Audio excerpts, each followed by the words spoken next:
준비됐나요?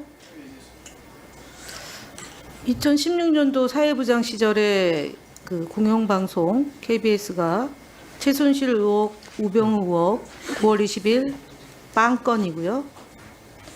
그 다음에 9월 26일부터 9월 29일까지 KBS 보도 없습니다.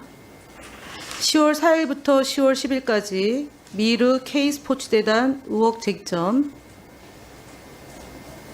빵건입니다. 그래서 안 하셨어요, 그때. 그 다음에 아까 임명동의제 관련 판결문과 관련해서 위법하다고 얘기를 하셨는데 확인해 보셨어요? 판결문? 네, 임명동의제 관련해서 제가 확인해 보니까 그 아니죠? 법원의 가처분 결정이 나온 상황이었습니다. 가처분 결정이 아니고요. 네. 각하한 거예요. 네, 그러니까 가처분에서 채권자의 각하- 신청이 부적합하다. 들어보세요. 30년 동안 근무하시면서 팩트체크 잘하신다고 자랑하셨잖아요. 그것 때문에 사장으로 추천받은 거라고 얘기하셨는데 어떻게 돼 있냐면요.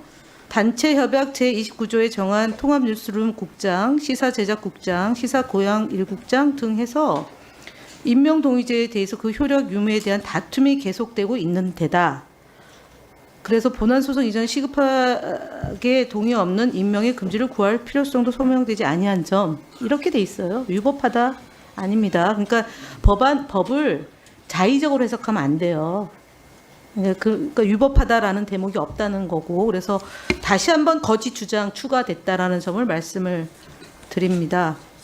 그 다음에 KBS 명태균 게이트 관련 보도와 관련해서 보면 10월 15일 날 박장범 앵커 때 첫 보도 순서가 11번째 한 건만 보도됐고요. 10월 31일 육성 통화 관련 메인 뉴스 보도 내역을 쭉 보면 KBS가 첫 보도가 8번째, 보도 건수 3번째고요. MBC는 첫 번째 11꼭지, SBS 첫 번째 11꼭지, 공영방송이 이렇게 된 거예요. 그래서 KBS가 공영방송으로서 제 역할, 국민의 알 권리를 제대로 보장하지 않고 있다.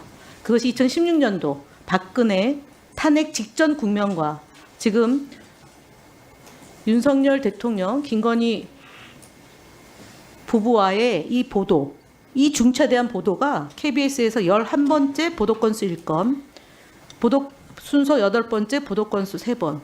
그래서 TV조선이나 채널A나 MBN보다도 못한 공영방송이 제대로 보도를 못하고 있다. 이렇게 지금 된 거예요. 그래서 2016년도 10월과 2024년 10월이 데자뷰다. 이렇게 말씀을 드리는데 그 한 복판에 박장범 앵커가 사장 후보자가 있다. 이 말씀을 드립니다. 그래서 파우치 앵커라고 지금 닉네임이 그렇게 돼 있어요. 박장범 앵커라고 부르지도 않습니다. 후보라고 부르지도 않습니다.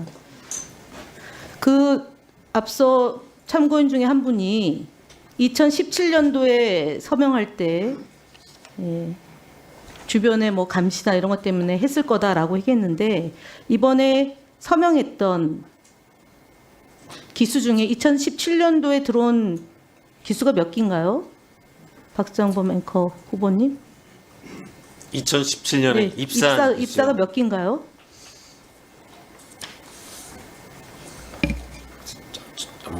정확한 기수는 기억을. 그렇죠. 네. 지금 꼼꼼히 다 보셨다고 하셨잖아요. 본인이 20기잖아요. 94년도 맞습니다. 입사하셨잖아요. 네. 그 2017년도면은 그때 지금 입사한 지 7년 차겠죠. 네. 그럼 마지막 기수가 몇 기입니까 지금? 마지막 기수 50기입니다. 50기잖아요. 그러면은 42기, 43기 정도 되잖아요. 최근엔 신입사원을 안 아니 뽑은 그러니까요. 적이 많- 네. 언저리 그렇게 됩니다. 제일 먼저 했어요. 2017년도 입사했던 기자들이 제일 먼저 서명을 했던 걸로 제가 알고 있어요. 근데 이 기자들이 사실은 박근혜 탄핵 이후에 KBS에 들어오기 때문에 파업을 그냥 구경했을 거예요. 처음 입사했던 친구들이기 구성원들이기 때문에 그렇게 절실하게 투쟁하지 않았을 겁니다. 그런데 지금 42, 43, 45 이 기수들이 제일 먼저 박장범 앵커 물러나라. 더 이상 우리의 수치심을 하지 말아라고 했는데 지금 선배가 이 후배들이 한 서명을 가지고 폄훼하는 발언에 대해서 가만히 계십니다. 지금 사장 후보께서 어떻게 생각하십니까? 어떻게 생각하십니까? 답변해 보세요. 선배들이 후배들이 이렇게 선배 입장에서 후배의 기수가 박상범 파업체에서 물러나라고 하는 것에 대해서 어떻게 생각하십니까? 오늘 답변 중학교 네, 그 계속해서 답변이면 괜찮고 아니면 아닙니까? 아니 그렇지 않습니다. 어떻게 생각하십니까? 네, 계속 말씀드렸듯이 오늘 참고인으로 나오신 분들이 답변한 내용을 듣고 어제 말고 오늘 입장에서 답변을 주시란 말입니다. 오늘 참고인들의 말을 다 여러 얘기를 아니요, 감시하고 압박이 느껴진다잖아요. 선배가 PD 선배가 후배 애들이 성명서 하면 압박이 있어서 네네네. 뭐 저는 그 의견에 100% 동의하지는 않습니다. 동의하시네요. 그러면. 그게 틀린 부분도 있고 맞는 부분도 있다는 말씀입니다. 예, 최영두 위원님 질의하시.